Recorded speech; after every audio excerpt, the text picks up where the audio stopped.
Welcome back, y'all, to another episode of Spittin Hoops, episode 44. It's been a little while. We got the first round that just finished up. We had awards. The last episode, we talked previewing the awards. Now we're already going to review a lot of them. We're just going to get right into it. Anthony, how are you feeling? I know you're a little nervous right now. Eric Spoelstra's on your ass. How you doing? Uh, what's good, Max? How are we? Not as worried as I felt when we perhaps were texting. Max hit me up a couple times. I had a few friends that we went to college with hit me up for wellness checks after that tough game two when the Heat magically shot 23 of 42 or something like that from beyond the arc. Unbelievable performance. It showed a lot of things that I'm concerned about down the line. As for right now, four is tonight. Yeah. Celtics up 2-1, have a chance to come back to Boston up 3-1. Hopefully that is the case. But doing well. How are you, man? Bro, I'm good. I'm honestly kind of enjoying the playoffs, not having to root for a team. It's like the first time in a long time I felt this way. It's been fun. I've been enjoying a lot of these games. Do you want to take us right into the awards then? Yeah, let's do it. And hear your takes too. So last week, you and I both had Tyrese Maxey winning most improved player. I think I had actually said Kobe White ought to win the most improved player of the year. We got into a little bit of what it means to win most improved. Maxey, I believe, is the first player in NBA history to win MIP after averaging 20 points per game the season before. I don't think Ja actually averaged 20 points. We should definitely fact check that, but I did see that statistic. And if so, that's a pretty wild one. Kobe White is second on that. Sengun is third. I think that Sengun being on that makes sense. Before we move on to other awards, Max, how are we feeling? Congratulations, Tyrese Maxey with the MIP. Yeah, this tracked for me. He was my preseason pick, so feel a little vindicated there. Big fan of him, and I think it's well deserved.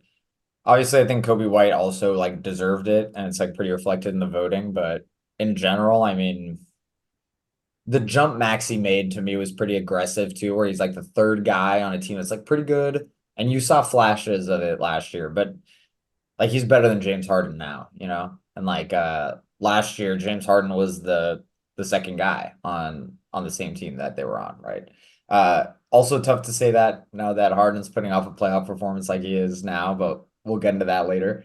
Oh my God. Um, but I don't know. In general, like I thought this was fine. There were some interesting picks, like Duncan Robinson got some picks. And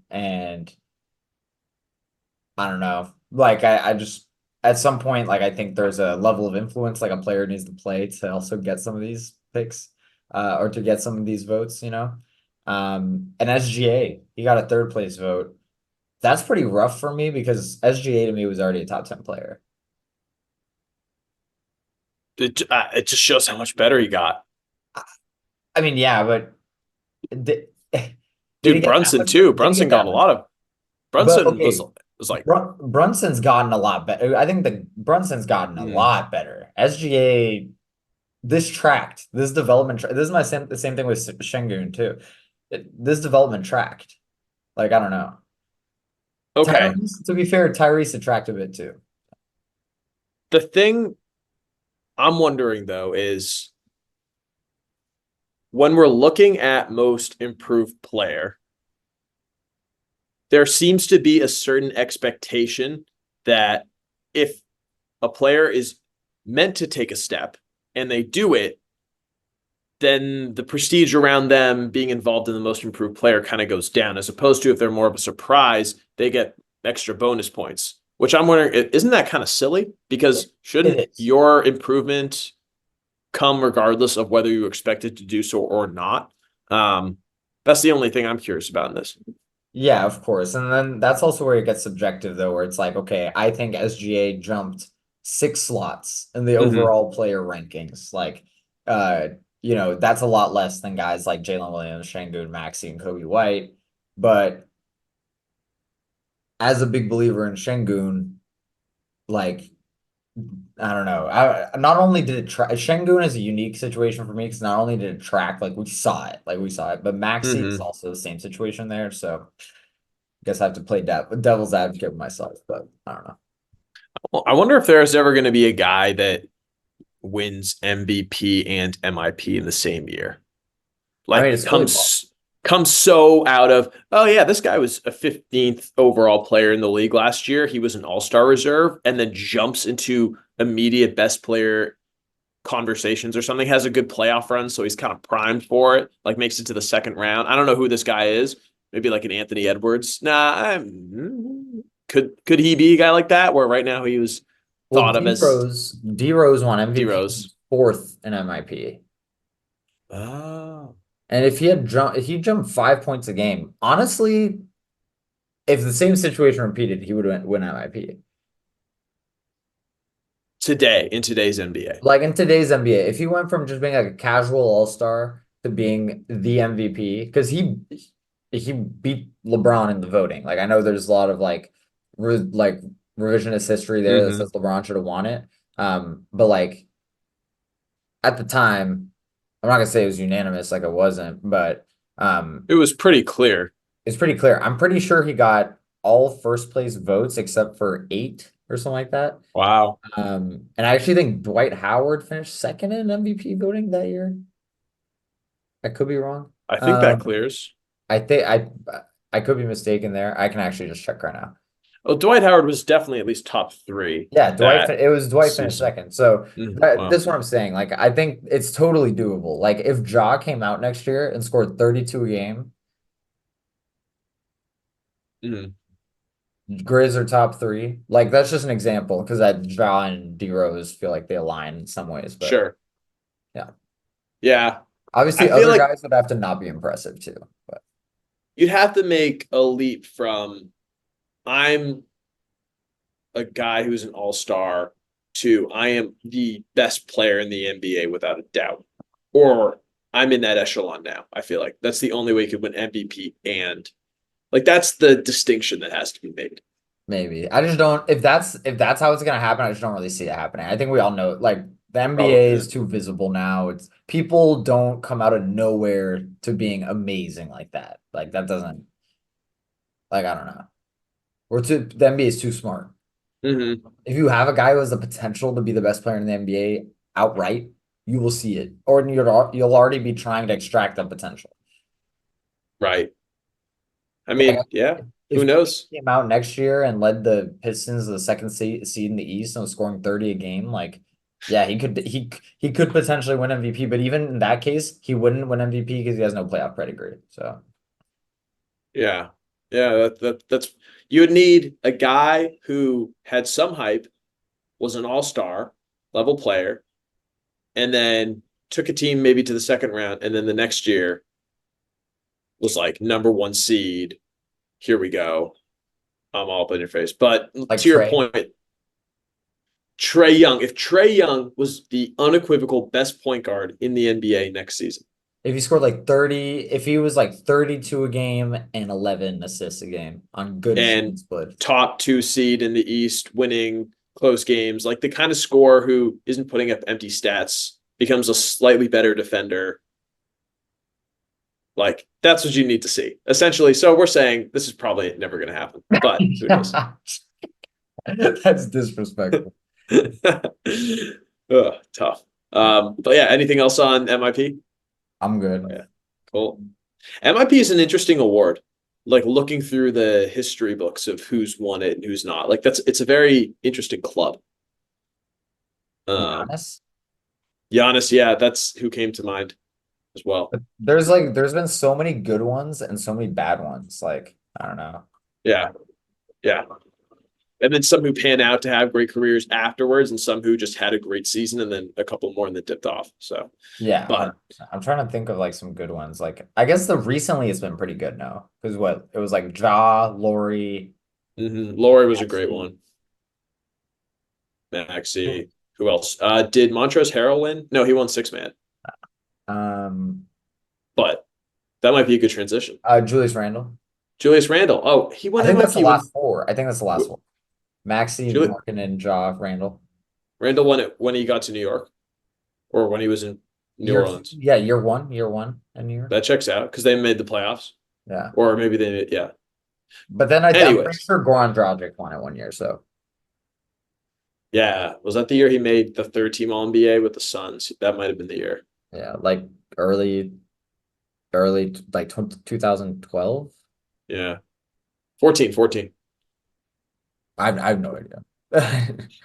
Well, 14 we tracks. could, we could. What's up? 14 tracks though. We 24. could talk about guys who are now 35 and are from Europe all day long, but Yes. this is, I think, a good transition into the second award that we're talking about today. So, Sixth Man of the Year, congratulations to Naz Reid, who really came from behind a bit this season to win this award. He had been in the running all year, was kind of hanging on to anywhere between the second and the fifth spot as these estimated polls would pop up. But Naz Reid, congratulations. Narrowly, maybe the most narrow race of all time, wins this award with 45 first place votes compared to Malik Monk's 43. So really a two-man race. Actually, looking at the results, I see he finished with 352 points to Malik Monk's 342. They finished with the same number of third place votes, the same number of second place votes, and Naz Reid finished with 2 more points. So two people seem to have abstained on this award. There's not a different number of votes in the other categories. Some other names, Two people left off Malik Monk. or they, which That is means two at crazy. least two first place voters left off Malik Monk. Well, he would have likely been on the second or the third place, right? Or they just left him off that Or I mean, because he doesn't there's at have. least two. I mean, because they have the same number of second place, same number of third place. So how does he have two less votes? Yeah. Well, Unless, there's at least three. I think there's I was seeing it, I saw a tweet. At least it's I think it's technically at least three voters left Malik Monk off their ballots completely. Because wow. I'm Okay. pretty sure someone left Naz Reid off their ballot, which is crazy. So I guess then that's what happens, which makes sense. Um, just a little background on past men of the year for me, and I want to hear your take. I had Naz Reid winning this award at the beginning of the year, so I feel pretty vindicated on this. I had Halliburton for MIP, did not happen. He was on the ballot, but nowhere close. Naz Reid breaks a very long streak besides Montrezl Harrell, who did win Sixth Man of the Year in 2020. Max, I'm going to read off a list of guys to you going back 12 years of past Sixth Men of the Year. Malcolm Brogdon, Tyler Hero, Jordan Clarkson, then Trez, but then Lou Will, Eric Gordon, Crawford, Lou Will, Crawford, J.R. Smith, James Harden. So really bucking a trend of the firecracker mold of the NBA player who can score like crazy, is a bucket, and can put up 15 a game pretty easily, or could put up 30 in a game. And Malik Monk seemed to have been that guy if he had won who would have kept this trend consistent. So congratulations to Naz Reid. Yeah, he kind of is a firecracker though. Like he can come off the bench put up 30, Mm-hmm. but That's true. he's just really good. Like this is the thing, Naz Reid should not be a six man. Like in my opinion. And you could argue the same with Malik Monk, but like Naz Reid would be starting, I think, on like 20 NBA teams. I really think he's Bro. that good, in my opinion. Mm-hmm. Dude, he shoots 48% from the field, 42% from three. He shoots 5 threes a game. Like, I don't know.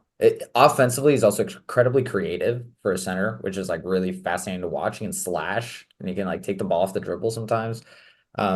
And like even in these playoffs, we're seeing he's playing almost as many minutes as Karl-Anthony Towns at times.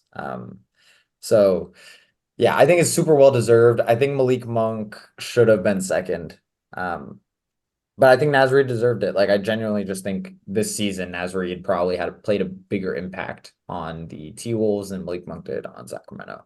So here's what it is. I think Malik Monk will probably again, Malik Monk also should be a starter. He should be a starter, and he will leave the Kings probably and go be a starter in Orlando next year. So unfortunate because this is probably one of the better six man of the year races we've had in a while.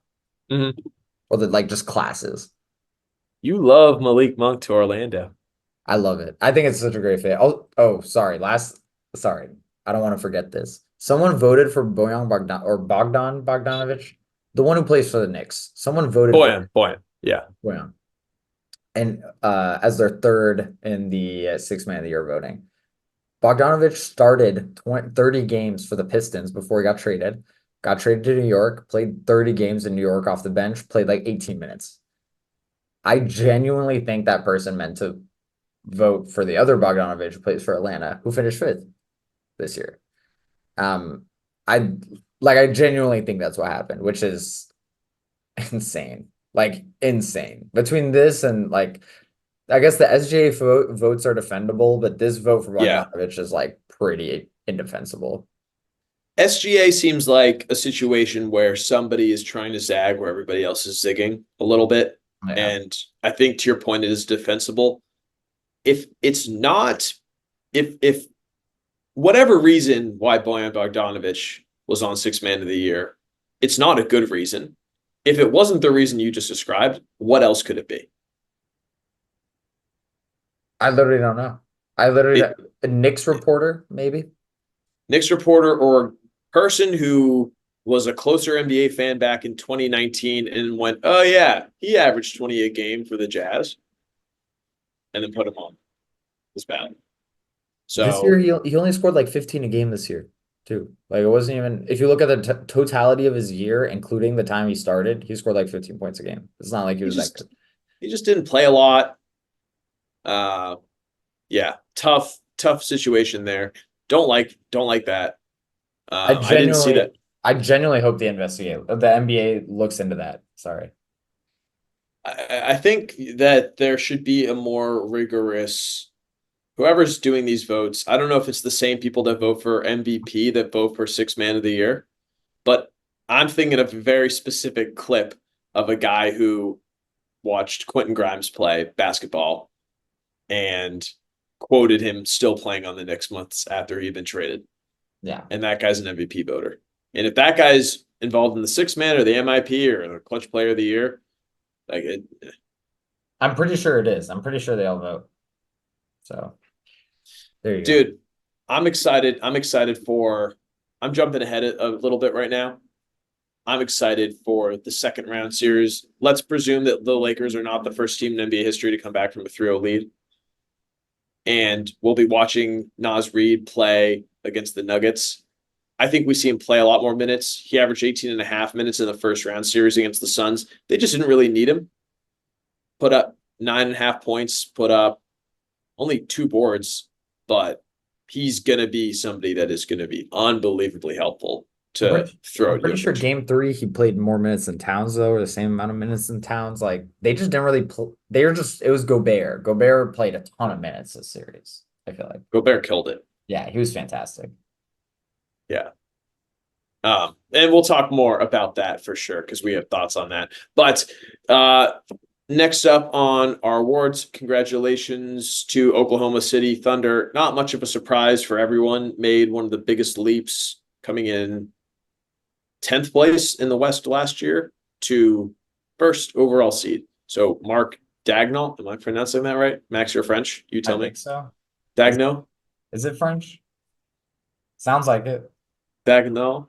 Um, I- yeah, any thoughts on this award? Other guys in consideration were my coach of the year pick, Jamal Mosley, finished in second place. Chris Finch, extremely well deserved, finished in third place, who's absolutely been killing it with Minnesota.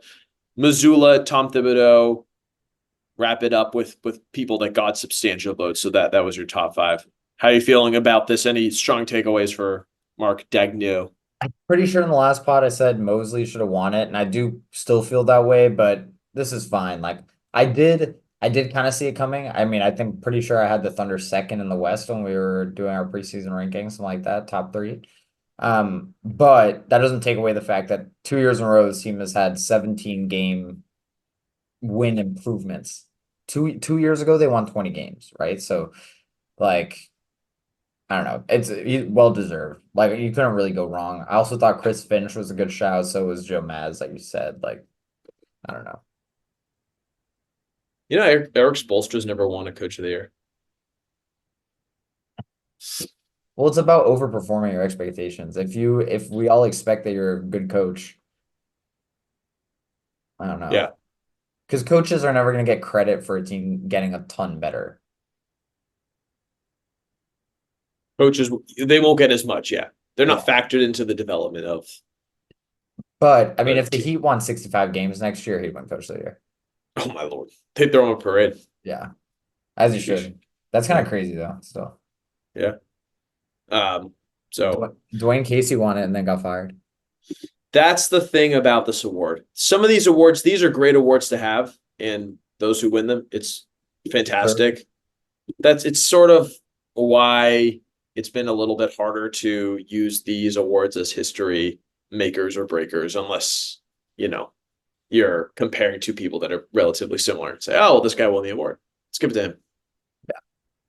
No, I told. Um, but yeah, congratulations. A lot of great coaches in this league. A lot of great newer faces, I think, too, which I'm really happy to see.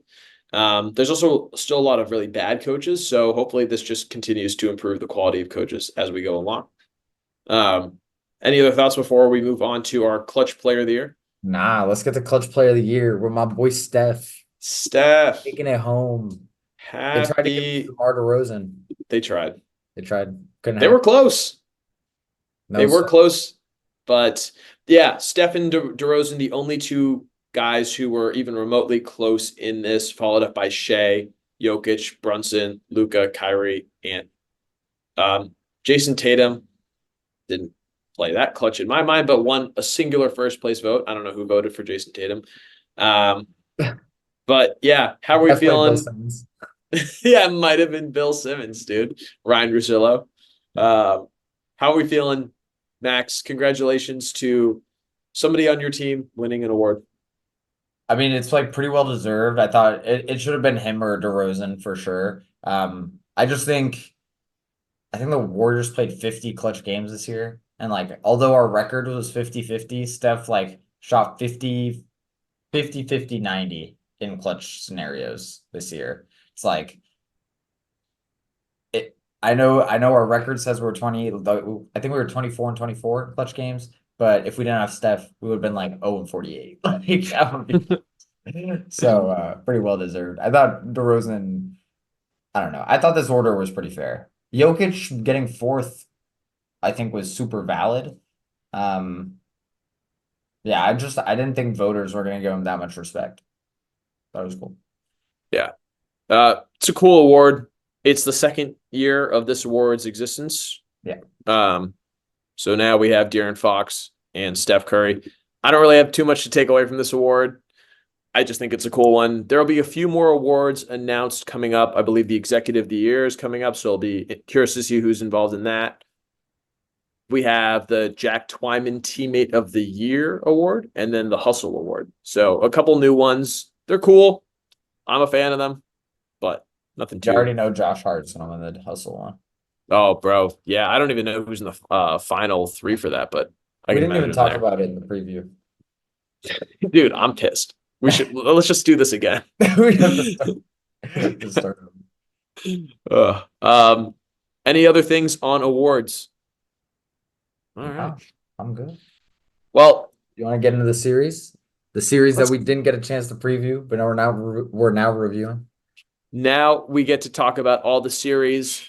We'll go over the broad scope of each one. Do you want to go broad scope or do you want to just go one by one by one? I mean, I don't mind either way. Let's do a broad one just for the fans who for whatever reason haven't been paying attention to the NBA. So the 1-8, the Thunder versus the Pelicans. Thunder had a really close game for game one that would have made this somewhat of a series, if not a gentleman's sweep. CJ McCollum misses a tough contested three at the buzzer. They are up 3-0 in that series. No Zion as a note, but we'll get back to that. Clippers versus Mavericks, one of the most entertaining series in this first round so far, as many of us predicted. Game four was amazing. The series is tied 2-2. Kawhi's missed some games. The games he's happened to miss, they've happened to win. They've each won a game on the home court, the away court. Timberwolves versus Suns. I think we both have a lot of things to say about this series. Yeah. That's the first one that's done. That's the sweep.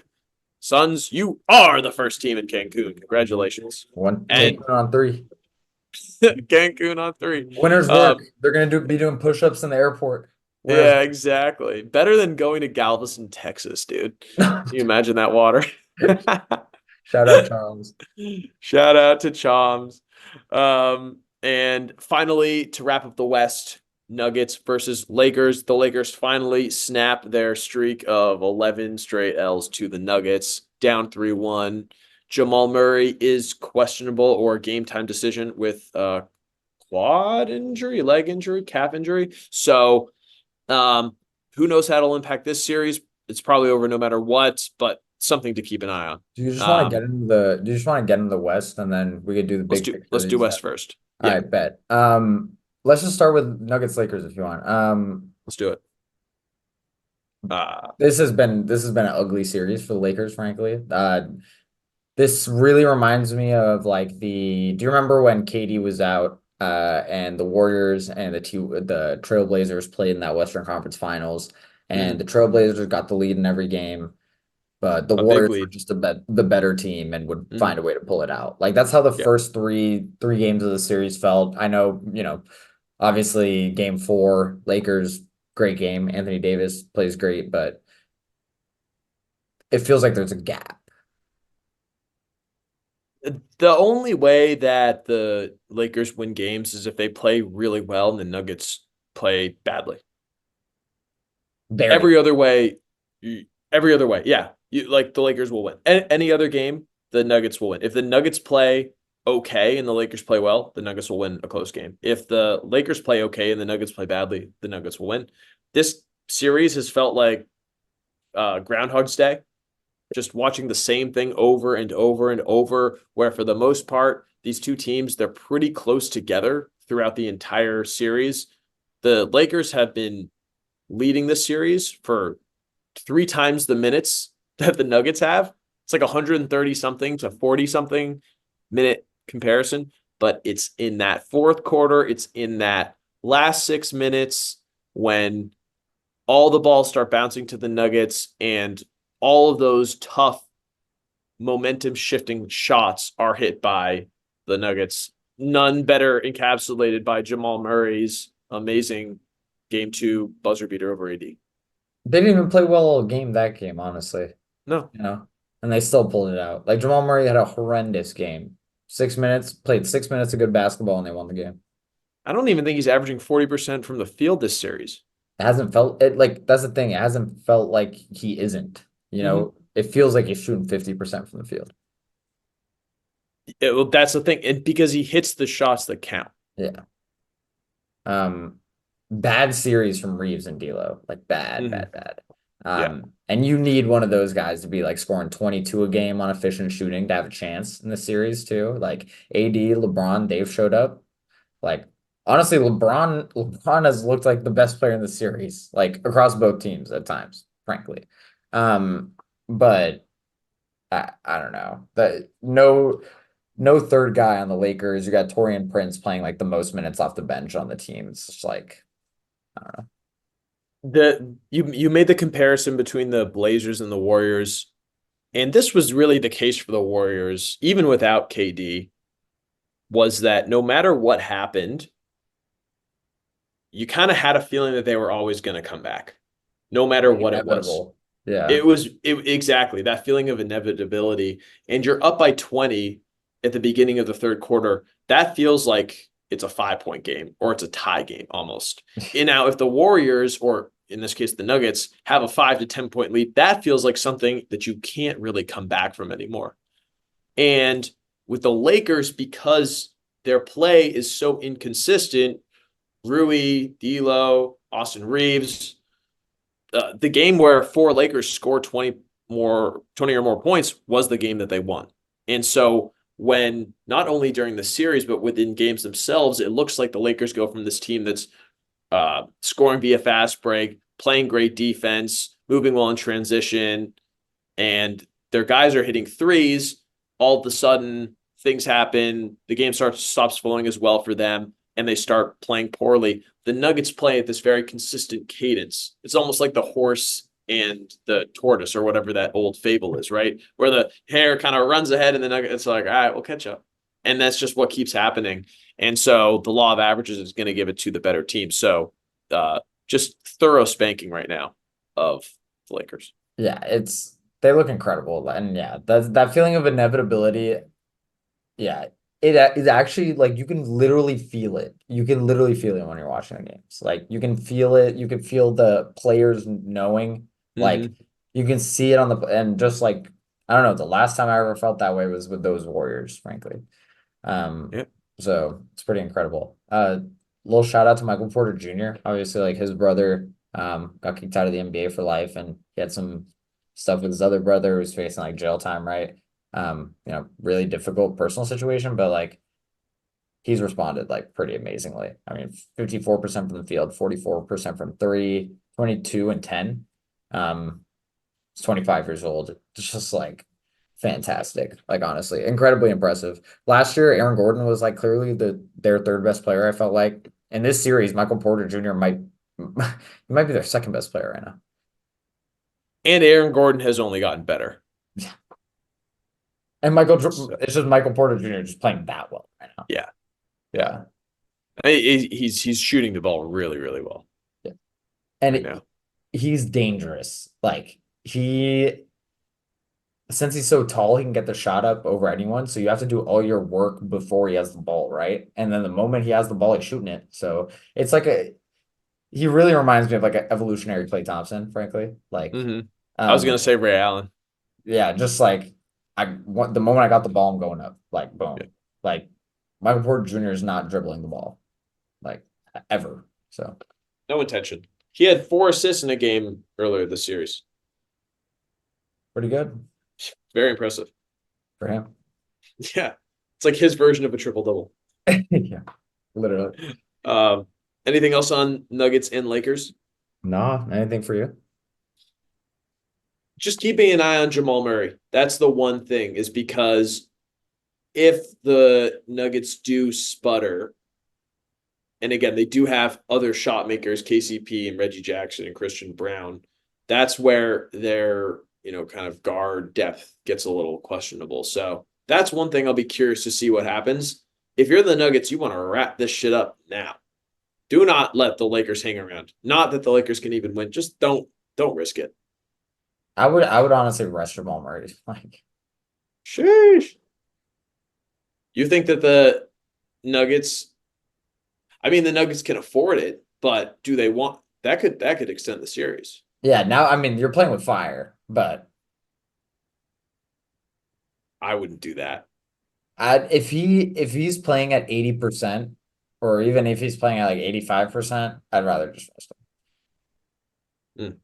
The one thing that can truly screw their playoff chances this year is a Jamal Murray injury. Like That is the case, really. yeah. Um, So it wouldn't surprise me if they did. yeah. Um, you Moving want to on. get into Suns T-Wolves? Let's do it. The Timberwolves, their second ever in franchise history advancement to the conference semifinals. Congratulations to the Timberwolves. This was a really fun series. This was a series I paid a lot of attention to. I thought the Timberwolves would win in 6 games, maybe. I kind of expected that the Suns were going to have one Devin Booker game and then one Kevin Durant game that was just going to take them over the top, much like they did last year against the Nuggets. That didn't happen. So many questions about what's going to happen in the future for the Suns, and we can certainly get into that. For me, this series, the biggest headline, a lot of mini ones for the Timberwolves. Anthony Edwards looks like the best shooting guard in the league. Yeah. I mean, it's electric. Like he's genuinely like this is the shooting guard mold. When we think of NBA history, you think like Kobe, you think of Jordan, Dwayne Wade. Dwayne Wade. It's great call out. He fits this mold. He really fits the mold of those three guys. he's amazing. I can't wait. I honestly like I'm reassessing what the ceiling is for him at this point. Like Mhm. he's going head to head against KD. He's playing the thing is that takes him to another level is he's now a top 10 defender in the league. I think you're right. And they are really, really scary when they have Mike Conley, who's still an above average defender. And then when he goes to the bench and you have Nikhil Alexander Walker He's closed and games. Jaden McDaniels, Nikhil they Alexander Walker, he'll close games. It's crazy. also those two look so similar to me. They're like they have the same headband and they have the same body build. And they're both like a number into single digits. So when they're on the court, they kind of just look like clones. And they're both playing really well out of It's their crazy. mind. And then you have Ant as the other defender. And it's just this team is scary. And finally, Rudy Gobert gets to sigh with relief and say, I am not in Utah anymore. These guys are not just driving past Jordan Clarkson and Donovan Mitchell, and I have to deal with it and get these switches and be made a fool. I actually have help. Um, Dude, this not only changes for the future of Anthony Edwards, but also for what the Timberwolves could be. 100%. And I think Mike Conley, I can't say enough about him. Yeah. Like, I think his chemistry on the defensive end carrying over from Utah too with the Gobert is pretty incredible. And him, I'm sure the way they play really reminds me of Utah, just like better, like defensively. The stuff that Utah used to be able to do in the paint with Gobert, where you really stick Gobert in the paint, and so be it. One, Gobert's looked better on the perimeter than before, frankly. But two, the perimeter defense from the T-Wolves is just miles better than Jordan Clarkson, et cetera, right? So it's been really fun to see them be able to play this brand in the playoffs and even see Gobert being able to play a brand of basketball like this in the playoffs. Like, Which will vindicate him when he inevitably wins his fourth defensive player of the year because people won't be as mad about it. honestly, yeah. I mean, I'm like, this is the best he's ever played. Like, let's be very clear about it. I He looks never good. he's always been good in the playoffs, but he's fantastic right now. He's like genuinely been a series changer, game changer. Like I can't you know I'm super critical of him too. Like Yeah. I cannot say enough about how amazing he's been. Bro, there was this dead ball timeout moment during I think game three or something. And Gobert's like standing maybe 18 feet out and like does this like little move and then hits this like Dirk one-legged shot and it just swishes through the net like so casually. And I couldn't help looking at it going, there's something different about this guy. He's not an offensive player. They don't need him to be an offensive player, but he just really kind of seems comfortable. And I think a lot of us have been eating our words for the slander that we put on the Timberwolves for the trade that they made a couple of years ago. And also like he's making it so that Towns needs to sacrifice. Like he's been that good that Karl Anthony Towns needs to play less. And I think And he's okay. Chris Finch talked about this too. Like ever since Towns been back from injury, like his minutes have been down, and they had to have a convo about it. And Towns was like, "I'm all in. Like that's fine," which respect. But that's how good Gobert's been. And Cat was amazing last night. 28 and 10, I think, in the Yep. closeout game. So and he's really good. And this comes back to Ant again. It's just been unbelievable. The presence. Uh, Better than Booker by far. He by I think In he's a this clear series, cut. Yeah, in this series, he outplayed Booker, even though Booker had a great game last night, of course. but just not consistent enough.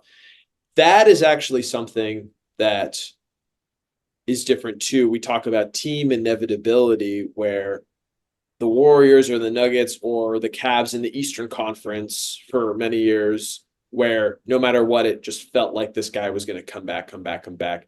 Anthony Edwards feels like an inevitable kind of guy. He's always consistent. He inspires a confidence in his other teammates.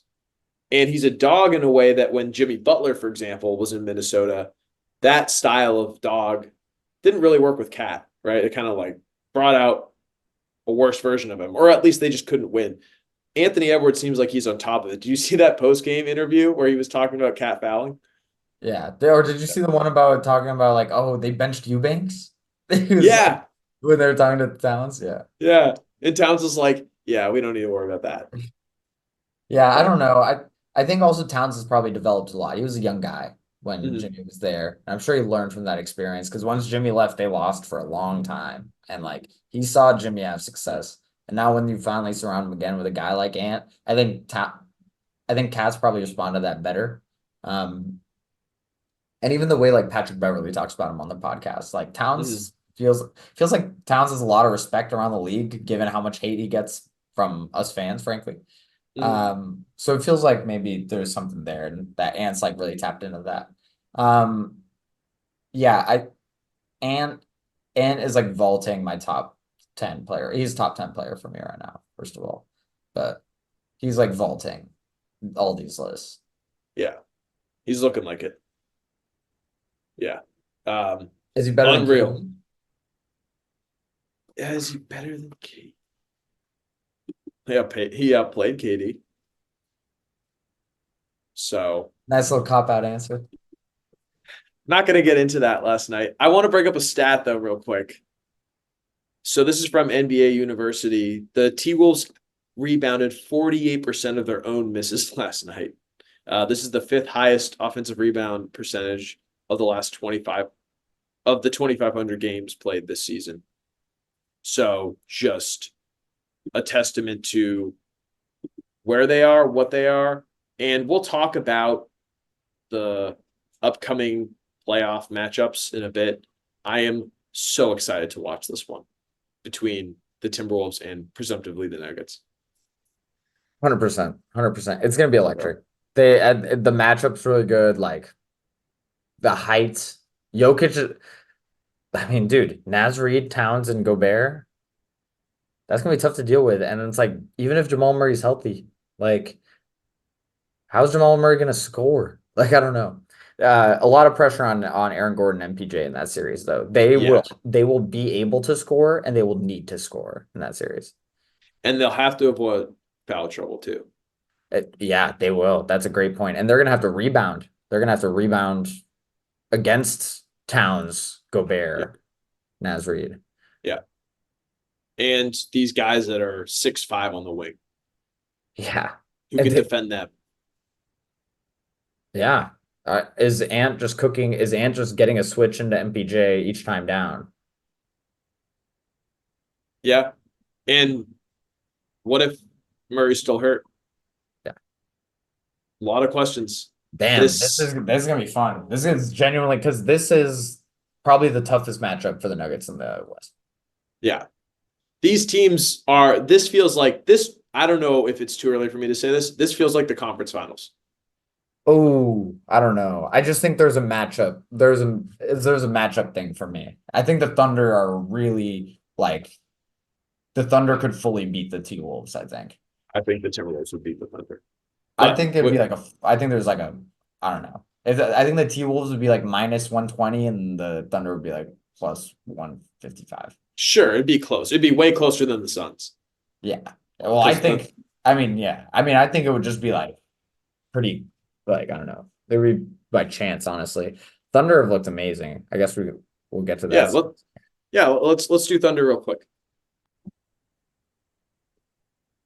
So the Thunder are up in this series 3-0. Probably a predictable series. Once Zion got hurt against the Lakers, kind of seemed like the writing was on the wall for this team. He's a matchup nightmare for them. I have watched a little bit of this series, so I don't really have too much to say. This is not going to be the first team that comes back from a 3-0 series without their best player. They haven't scored 100 points in any of their games. Weird point. In the NBA, it's felt like there's been a lot of low scoring games in this playoffs, which is kind of cool. That's just an aside. I mean, it's playoff basketball. I feel like this happens every year, honestly. The Mm, game slows down so much. yeah. It's just nice to not see these inflated numbers during the playoffs. It just means more. But any big things for you to I mean, I've been sleeping through these games. It's been nice. I've been catching up, fixing my sleep schedule. So that's my good. No Zion is That's tough. so disrespectful. I mean, come on. The first game obviously was fun, but like Mhm. uh I don't know. The best player on the like visual eye test wise, the best player on the Pelicans has been CJ McCollum, and he's shooting 37% from the field and 22% from three, at least for me. That's my eye test. No one on the Pelicans averaging more than 17 a game. Alvarado, Najee Marshall, Trey Murphy have all been like terrible, like frankly. And I love Trey Murphy. Been terrible. Um, you're not gonna win if no one steps up without Zion being out, but like it's not even that like no one has stepped up. Like they're playing worse. Like they're playing really bad. Yeah. Like Larry Nance is the only guy who's like playing well. So I don't know. On the Thunder side, I mean everyone's been playing well, right? But like RIP Gordon Hayward, that was like my one note. It was like he's barely been playing. I think he's like 11th on the team. He's like the 11th man in their rotation right now. So kind of interesting, kind of funny. Because I thought it was gonna be good for them. Just gone by the wayside. And when Giddey's shooting 40% from three, right? Like Hayward's not gonna be able Uh, to put in those numbers. yeah, this is just a complete matchup nightmare. Yeah. This is You the have worst. This is the worst for the Pelicans. This is as bad as you could get matchup wise. Because also Valanciunas, Chet is just better than Valanciunas. Like Valanciunas isn't even. It's not even a big center that Valanciunas can potentially throw size around, even on a guy like Jokic. Um, like I'm not saying the Pelicans would have beat the Nuggets, but yeah. yeah, just unfortunate.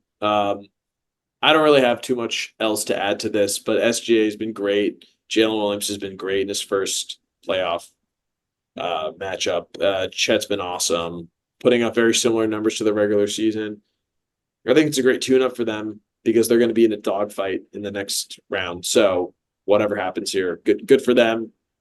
And they likely close it out tonight, and then they get to watch who they're going to face.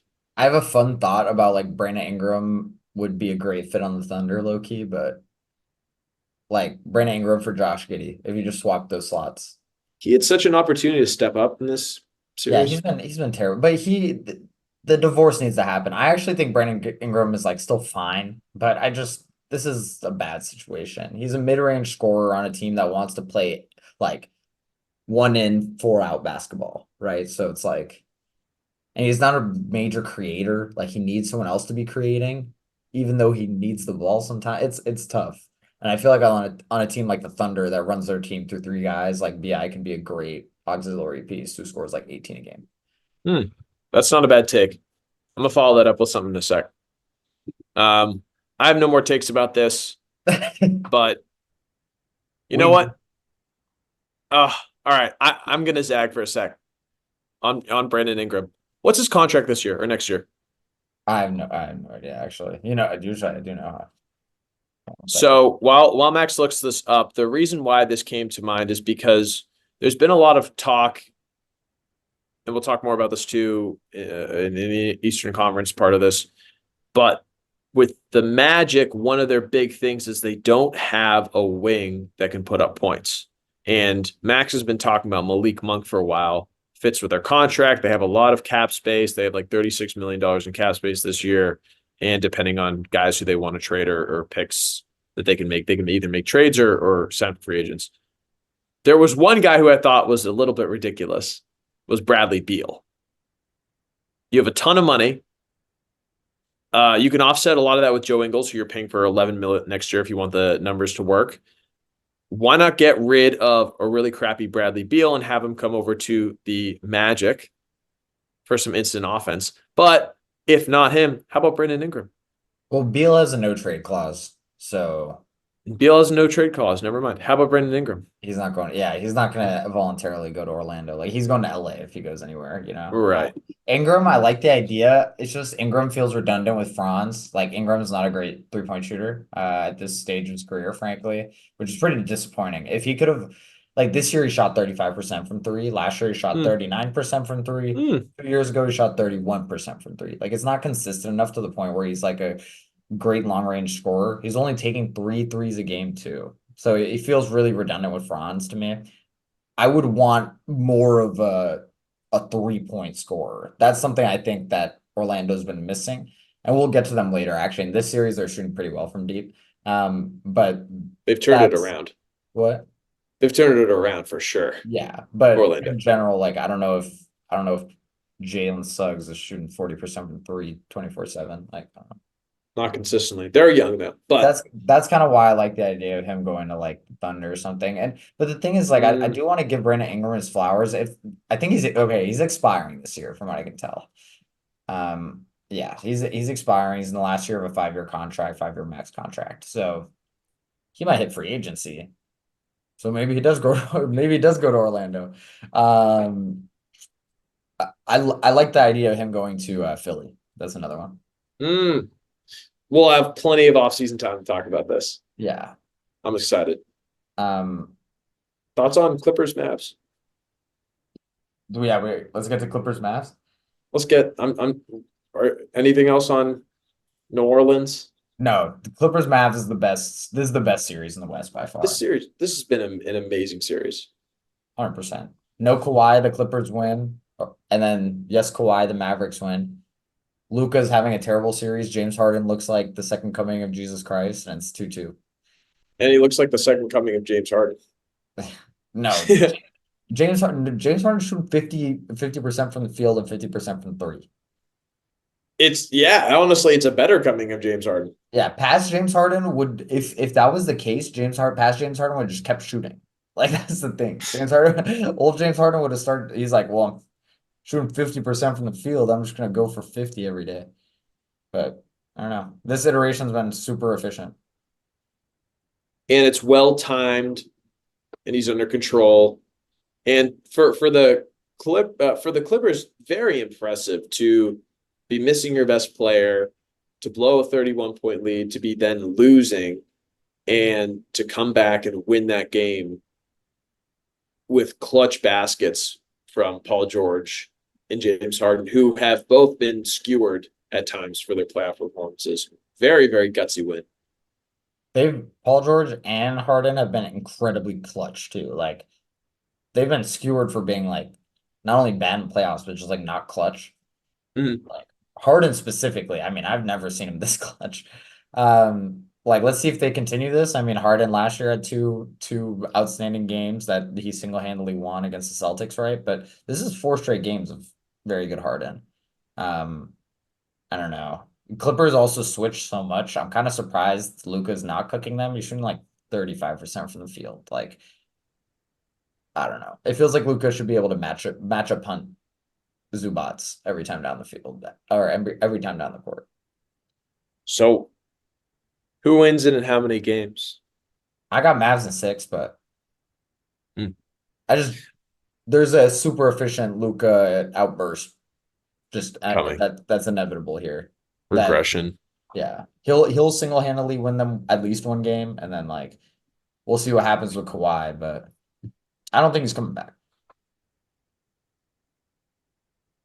That's a big thing that's happened. Apparently, there's a lack of confidence that Kawhi can come back. Um, so new series, but the Clippers have shown that they can hang with this team with or without Kawhi Leonard, and they've done it before. They've made it to the conference finals before without Kawhi. So if any team can do it, this is the team. I'm with you. Maybe Kyrie cools off a little bit, although there's been nothing to suggest that he needs to, but he's been out of his mind.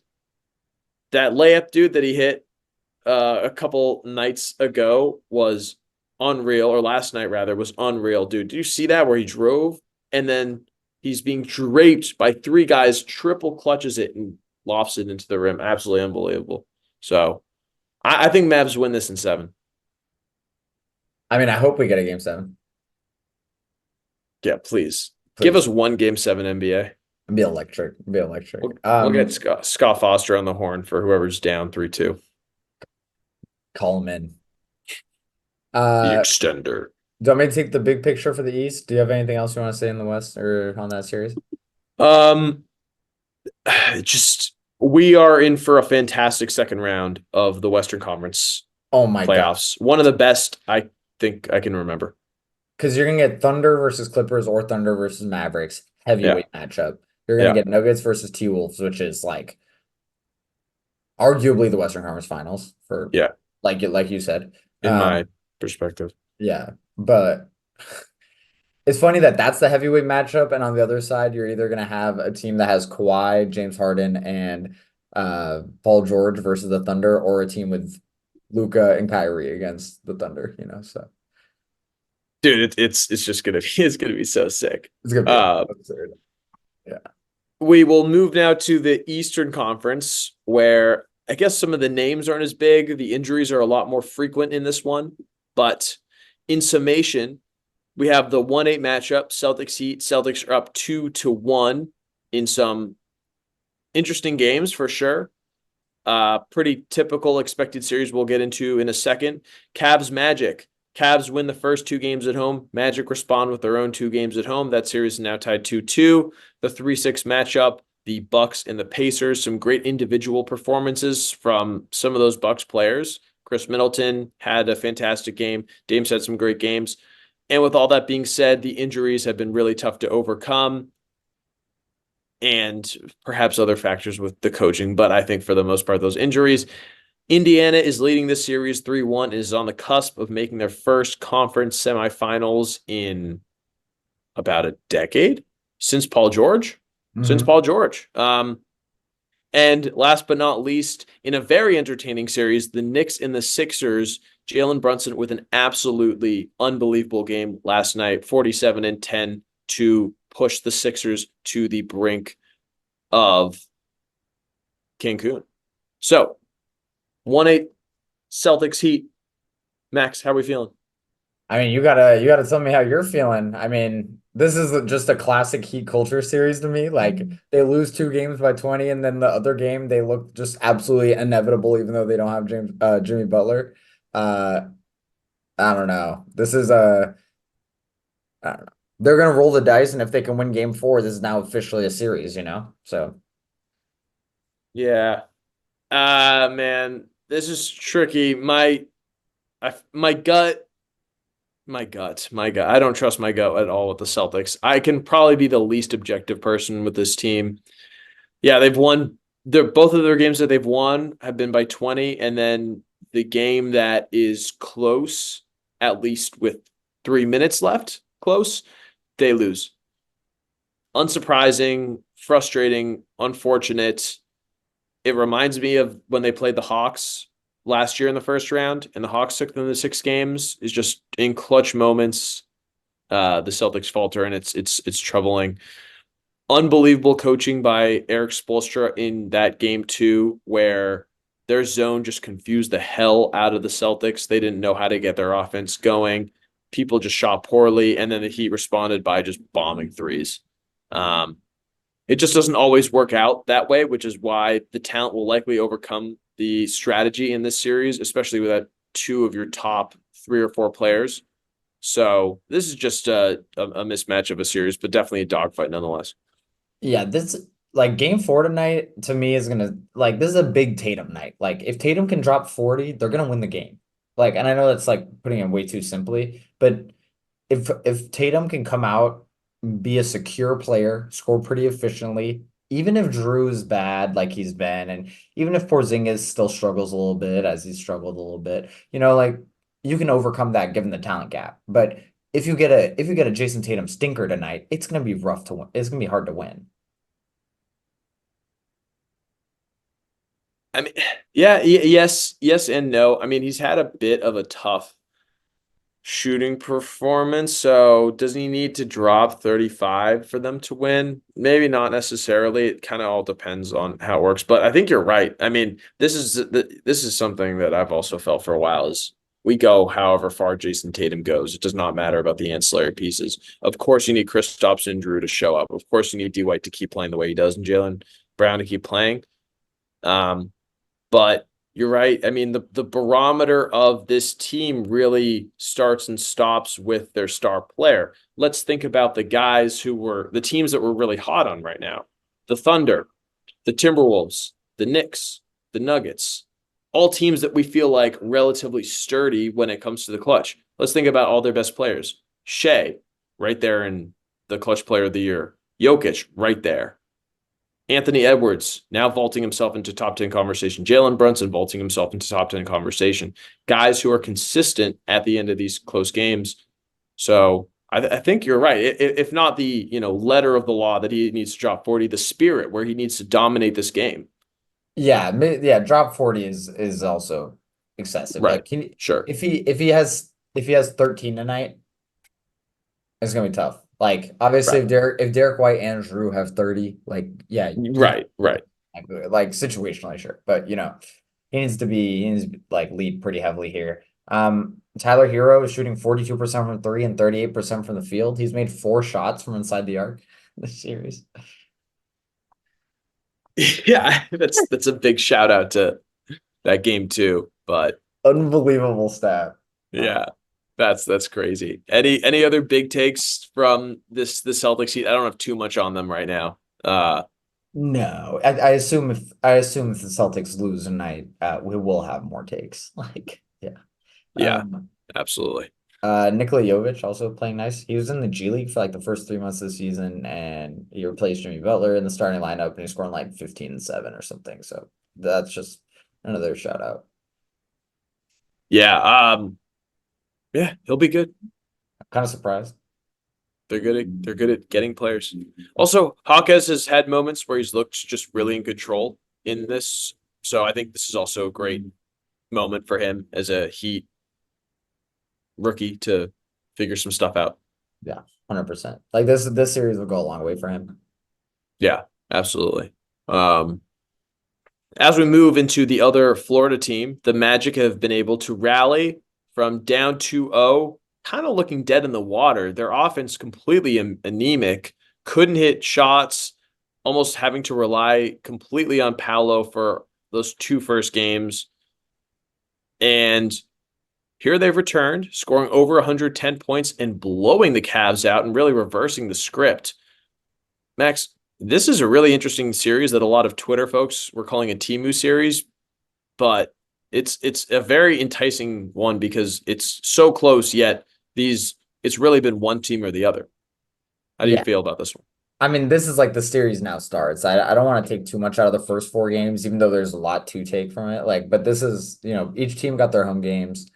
Now it's the best of three. Like, I don't know. The rotations in Cleveland have been really interesting though. Like that's like one thing that I do take away from this. Like Orlando's been pretty set in the rotation who's playing, etc. Gary Harris is getting the third most minutes on that team, which is like he's been good. Okay.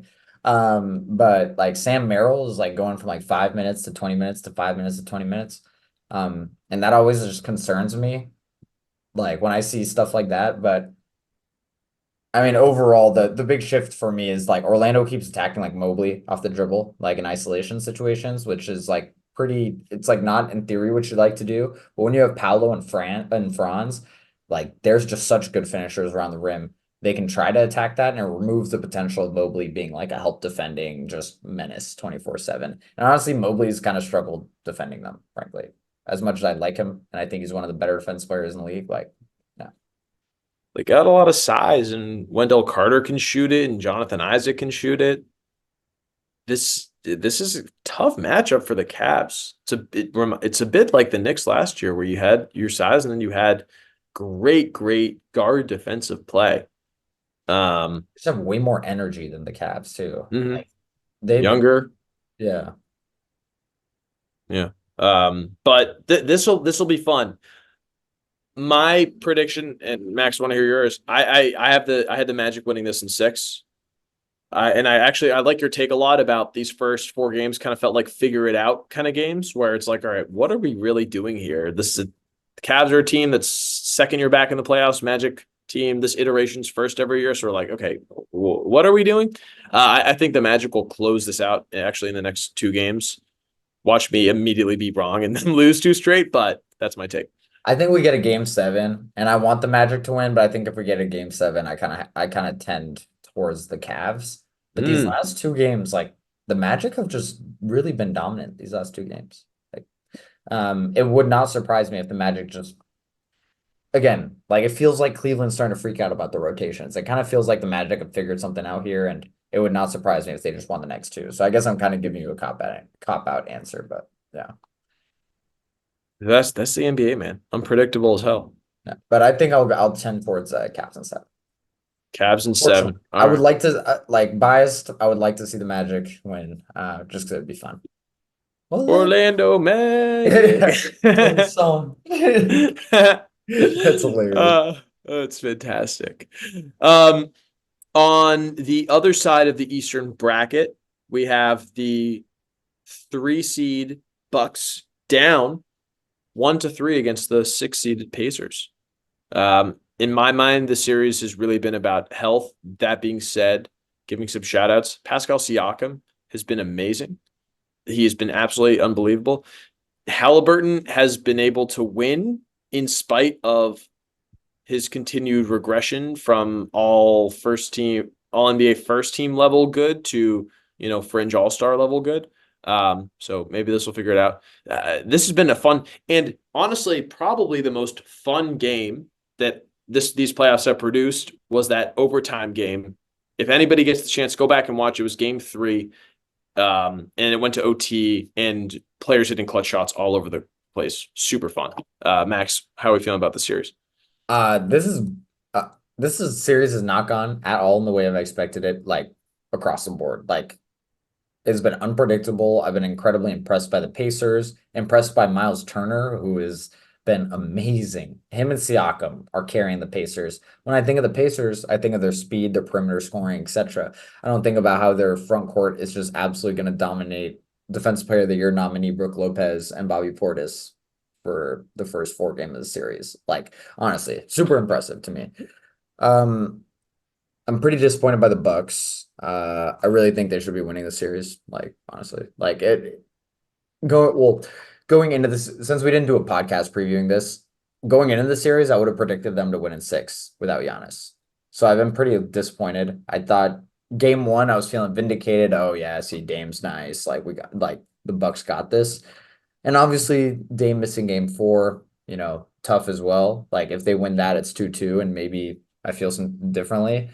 But the Bucks just haven't looked good. Which is kind of my greater worry. Like I just don't really see the Pacers losing this series at this rate.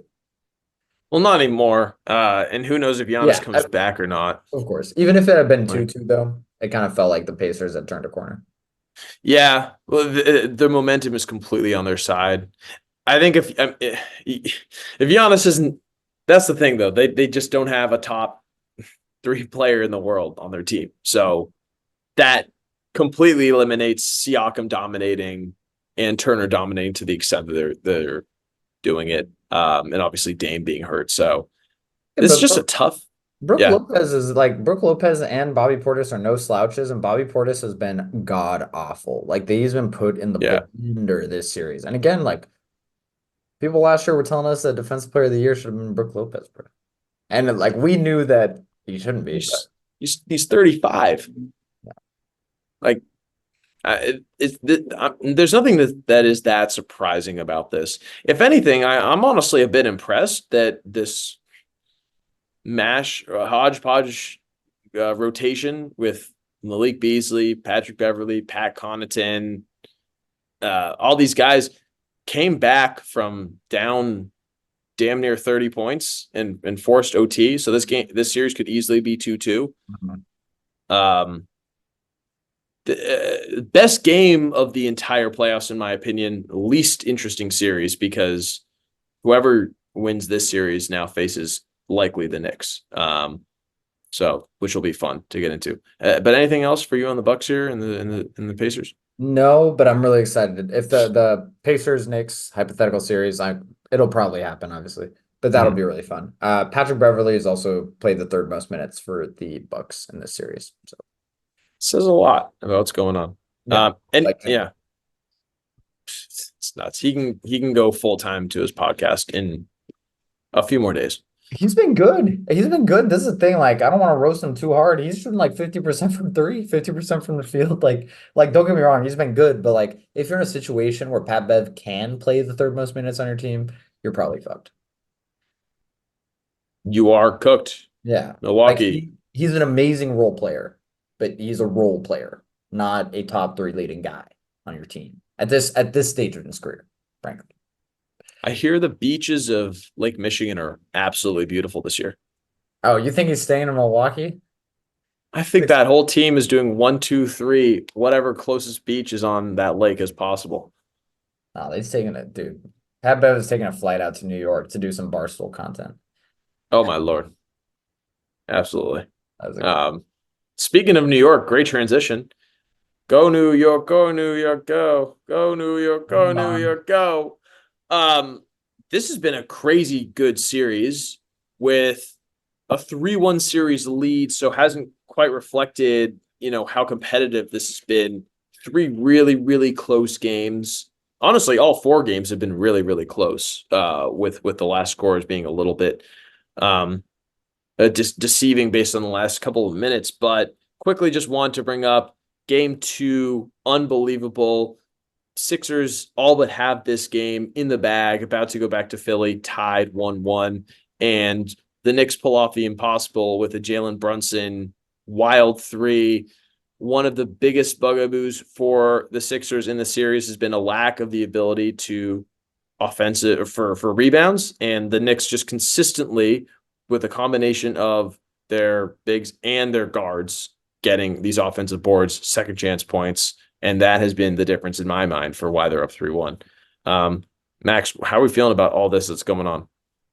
Yeah, this has been like this is yeah, this has probably been the best series overall. This or the Knicks or the Mavs, Clippers Yeah, yeah, you're right. potentially, That but I mean these in terms two. of gameplay, in terms of Mm. pure gameplay, like each moment of this series has been like just I'm glued to my TV. Whether it's Joel Embiid flopping or it's Josh Hart flying 12 feet to go grab a loose ball and like no foul calls. And it's like whatever makes it more fun. Yeah, Embiid playing with Bell's palsy, like pretty impressive stuff out of him, right? He's playing really well. Maxi's been really well, been playing really well. Buddy Hield is yikes. That's Oh yeah. that's kind of one of my big takeaways is like, yeah, I can't believe how bad he's been. Like he's just on the bench. He's just done. And that's a guy you need to stretch the floor for you. And instead, you got Kelly Oubre playing the second most minutes in this series because Tobias Harris is also Tobias Harris at this point. So yeah, like there's a talent Six. gap. Yeah. Yeah, Sixers will be glad to see him go. How do you feel about the Knicks going forward, assuming that they would close the series out in however many games, especially without Randall? I don't know. The Pacers, the issue is like I thought the Pacers would be a good matchup for the Knicks, but the more I watch Siakam, the more I watch Turner, I'm like, they're gonna eat against the Knicks. Mm-hmm. So that worries me, but also the energy that the Knicks are playing with, Jalen Brunson is at a different level right now. One of my favorite players to watch. Also on my top five list of favorite players to watch. Um, like the one that we did a few months ago. Right, right, right. Yeah, yeah, Yeah, yeah, yeah. he was Most on my exciting. list. Yeah. But yeah, I think I don't know.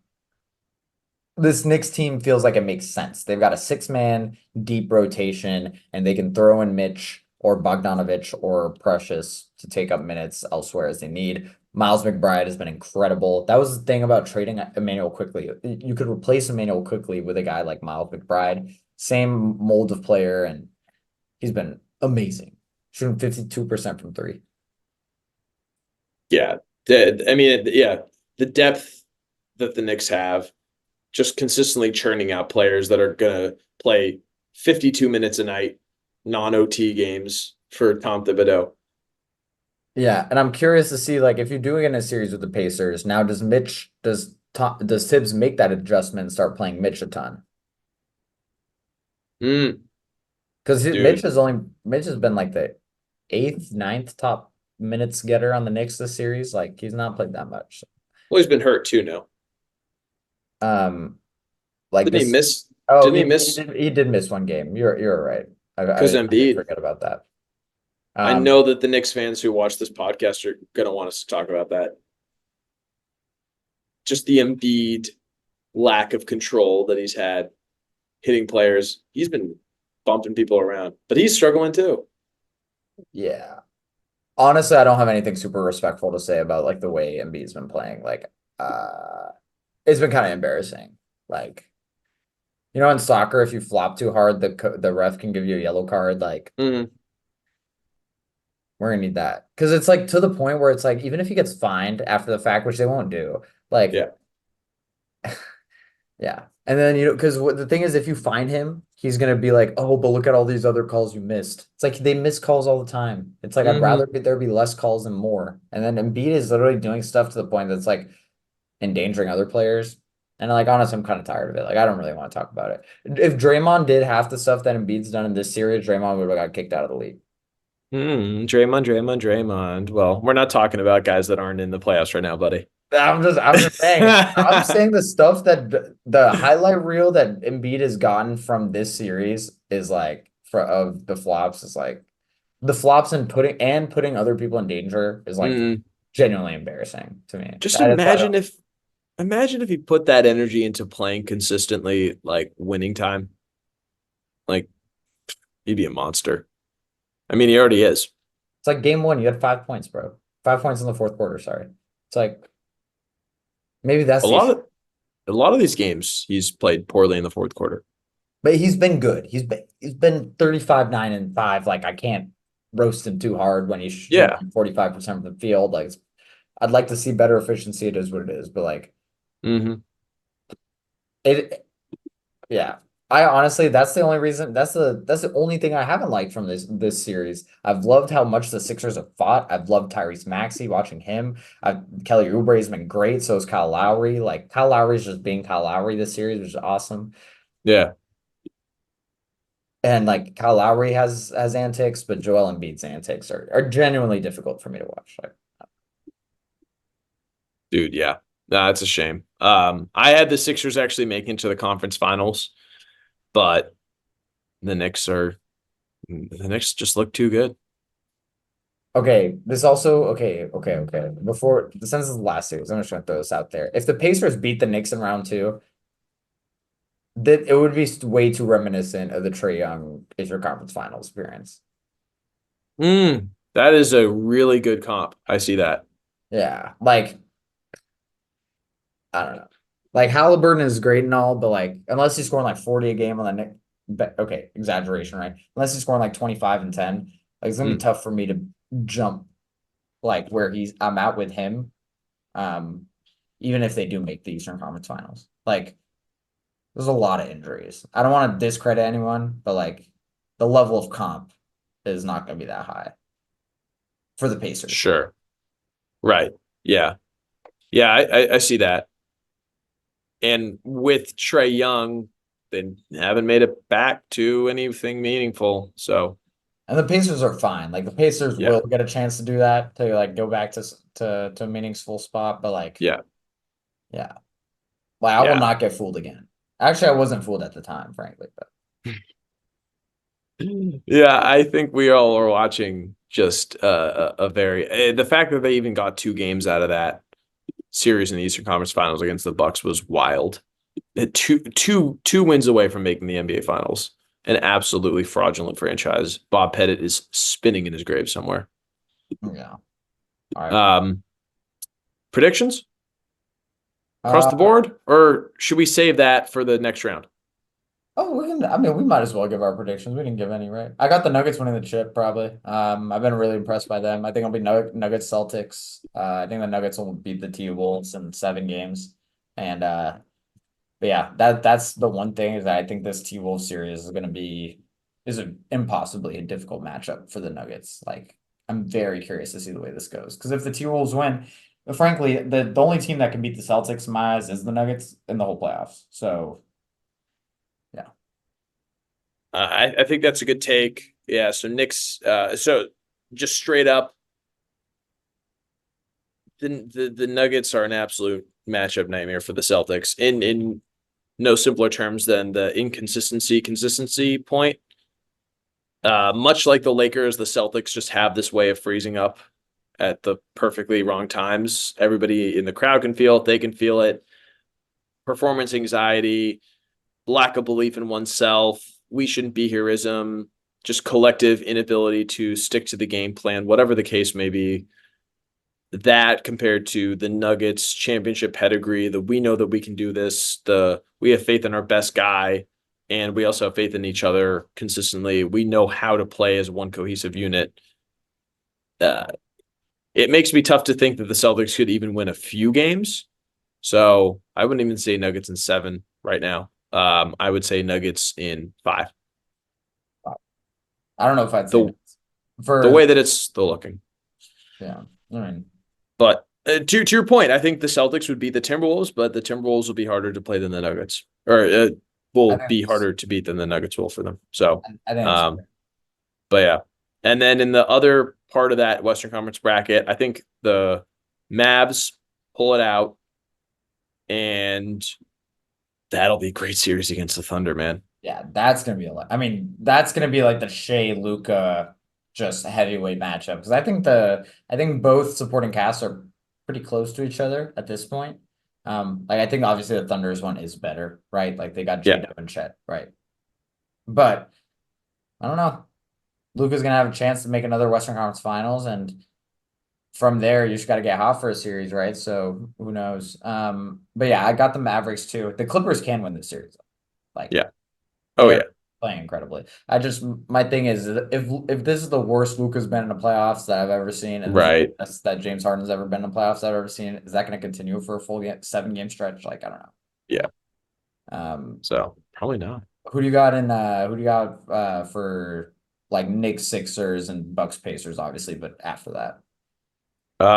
So Knicks over Pacers in 6, Celtics over Magic in 6, Celtics over Knicks in 7. Oh wow.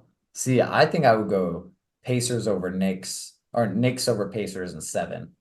Mm, And I think it's gonna be I think the Celtics are just gonna slam the Knicks in the Eastern Conference Finals. I think that'll be the talent gap that losing Randall is really gonna like it's really gonna hurt. mm, But I mean Brunson has this way of controlling the game, and with 4 minutes left, if the Knicks are up 6, it's gonna be hard to mhm. beat them. Yeah, that sounds like a nightmare to me. Yeah. Absolutely. Um, Damn. Okay.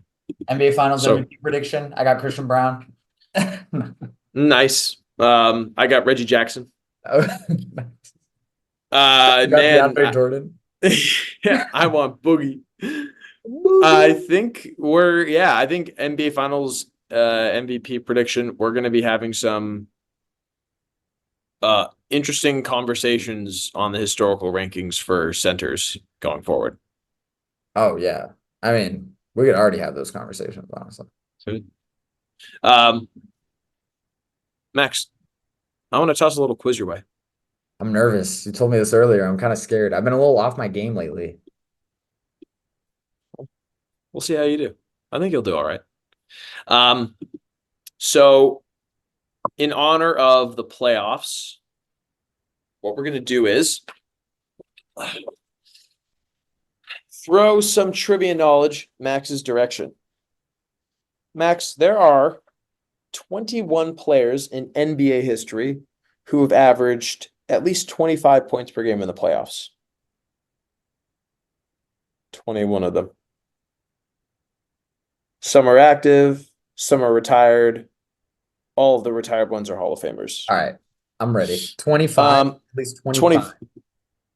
21 of them. This is 25 points per game. Yeah. Here's what we're going to do. Instead of penalizing you for getting answers wrong, I will give you, if you say a guy who scored 24.5 points per game in his playoff career, anything in the 24s, I will give you no, don't worry about it. That's a Okay. pass. If you get anybody that's underneath that, I'll tell you what they scored, where their ranking is. So, for example, say you get the 40th highest points per game score. That's 19 spots away from number 21 on this list. Hmm. At the end of this, we will tally up your averages and see what your score furthest away was. I bet. Okay. When you're ready. Kevin Durant. Kevin Durant. Kevin Durant is fourth all time in points per game at 29.3. Luka Doncic. Luka is more like Luka Doncic with 32.1 points per game. Michael Jordan. He's first all time with 33.5. Wilt Chamberlain. Wilt Chamberlain. Wilt Chamberlain. Um, Wait, sorry, give me 1 second. All right, your first miss. Wilt what? Chamberlain. Folks, the NBA is tricky. Wilt Chamberlain averaged 22.5 points per game in his NBA career, a lot of those later seasons. So he's 43rd on this list. Penalty of 22. Okay. I am mind blown by that. I literally had to look that up for myself. I'm mind blown by that. Wow. Wow. Okay. That literally just threw me off completely. Man. LeBron James, good thing you're back on track. A safe guess. He's sixth all time. Kobe Bryant. 28.4. Kobe Bryant is 18th all time at 25.6. Stephen Curry. Stephen Curry is 12th all time at 27 points per game. Put some respect on his damn name. I'm saying. Man, 12th all time. Come on. Come on. Mhm. Karl Malone. Karl Malone is a no sweat miss. Okay. He's 25th on this list at 24.7 points per game, but good Okay. guess.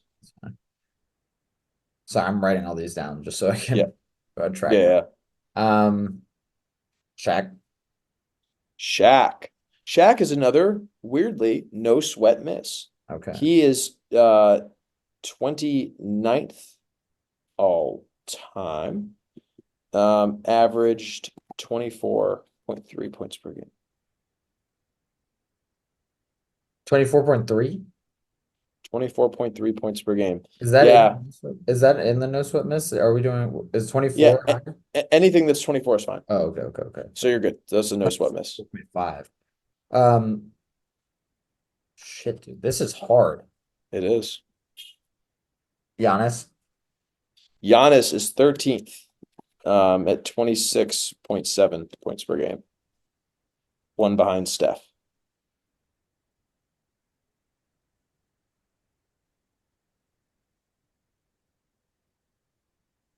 D-Book. D-Book, 7th all time in points per game in the playoffs at 28. Did I say Dwayne Wade? You did not say Dwayne Wade. Dwayne Wade. Dwayne I think it was gonna be Wade. a no sweat miss or something. He's actually right behind Wilt Chamberlain Dude, that at sucks. 22 points per game. Dude, he sucks. So Okay, that's a miss. That's my second miss. that's your second miss.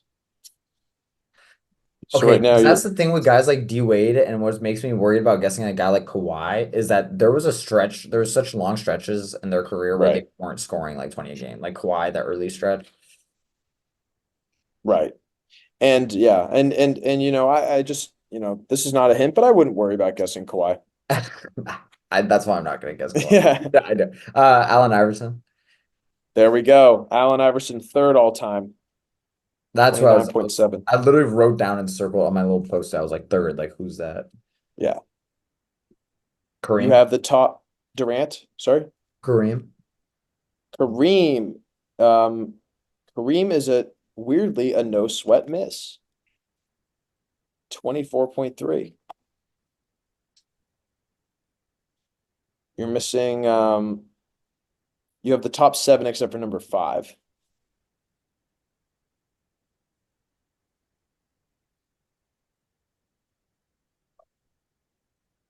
And then you're missing 8 through 11. Dude, this is so hard. This is really hard. I did not realize how hard this was going to be. This is really hard. Because I can't say like Larry Bird. I mean, I don't really think he's gonna be in this. He's gonna score more than 25 a game. because these are really pockets of players. Yeah, you shouldn't say Larry Bird. Yeah, no, exactly. It's I mean crazy. here, I'm sure we're going down the list. Dame Lillard, Dame Lillard, yeps. Damian Lillard, 26 points per game. James Harden, James Harden. James Harden is right above Wilt. Ha! 23 a game. Dude, he sucks too. Holy crap. Mhm. Um, uh, dude, I'm rattled. I'm This is rattled. tough. This is I did not. Here, let me at least narrow it down for you. You need one, two, three more active guys, and you have one, two, three more guys who played in the 60s. Three more guys who played in the 60s. Mm-hmm. And all these guys make sense. Okay, Pettit, Pettit, yeah. Pettit is 19th on this list.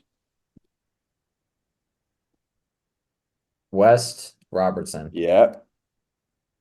uh, Um, West, El yes. Elgin, Elgin Baylor, yes. not Robertson. Not Robertson. That was a Um, guess, though. I I definitely okay. I hadn't recorded that till you said it. Oscar, wow, dude, you've guessed the number 42, 43, 44th, and 45th all-time scorers in a row. just That's happened to pretty have. cr That's You just great. happened, all of your misses have been right next to each other. Embiid, Embiid is a no sweat miss. He's just outside. how many? He averaged he averages where is he? 24.7. Jesus, dude, it's so unfortunate. Um, I want to say SGA, but he hasn't played long enough, so it's not a guess. He doesn't count. He hasn't played long enough. Yeah. Because he did have that first playoff run with the Clippers where he barely scored. Mm-hmm. Um, Four active guys, sorry. Not three. four. Left. Donovan Mitchell. Yes, sir. Donovan Mitchell's number ninth all time. Averages 27.2. This is a Hail Mary. Jamal Murray. Jamal Murray is a no sweat miss Okay. at 24.7. Dude, what a meme. His playoff career averages are so much higher than his regular. Jokic, Mhm. Jokic is number eight all time. he's eighth all time. Yep, 27.6 points per game. It's crazy. Yeah, yeah. Who said he's not a scorer? Okay, You have so the right now top I have 10. 1, 2, 3, 4, 5, 6, 7, 8, 9, 10, 11, You 12, need 13, 14, 15, 16. Yes, you need numbers 11, 14, 15, 17, 20, and 21. Pretty good. McGrady? T No. Mizzle. What? T Mac? Are you guessing T Mac? Yeah. Okay. I McGrady. think I think it's a miss though. He played There's no way. why is it Oh, 47th or whatever? yeah. Yeah. No, He's right in line. because I keep That. guessing these guys who were really good at their peak, but played too long, like right after or right Mm-hmm. before that brought down the number. That's yeah. Unbelievably impressive for you to guess Harden, Wilt, D Wade, Oscar Robertson, and McGrady, who five in a row, your only misses have been those guys. That's just Hey, you're consistent. um uh, Charles Barkley. Charles Biggity Barkley, the round mound of rebound. He breaks your string, but he's 37th all time at 23 a game. Damn. Yeah, I mean I'm running out of steam here. AD. Running his team. Okay. AD, 15th, Okay. 26.3 points per game. You have one more active player, and then that's it. Can he get it? Jason Tatum. Jason Tatum is just outside. He's at 24. So no sweat.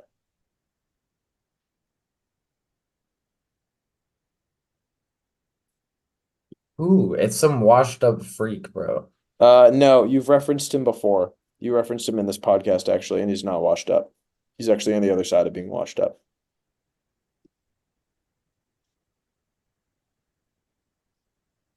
And Edwards. I don't think he qualifies. I don't know. I said Book. I said Jalen Brunson. Doesn't qualify. Uh, well, Actually, he he does. definitely qualifies. He just He doesn't. qualifies and he's right next to Tracy McGrady. That's so funny. Um, I don't know.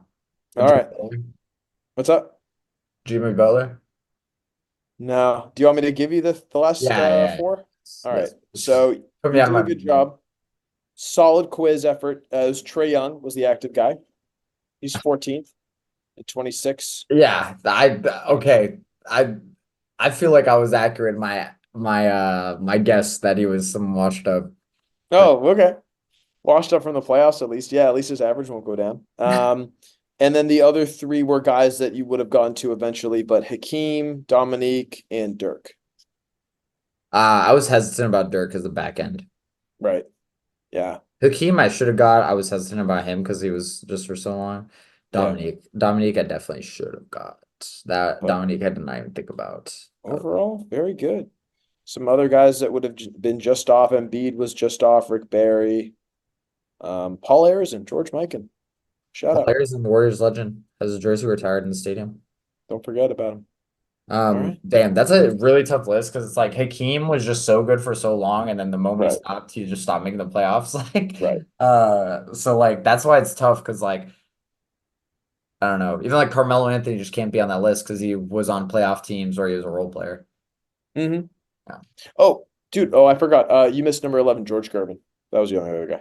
Oh, another example. Another, yeah, exactly. Yeah. Yeah. Anyways though, All okay, right. Good stuff.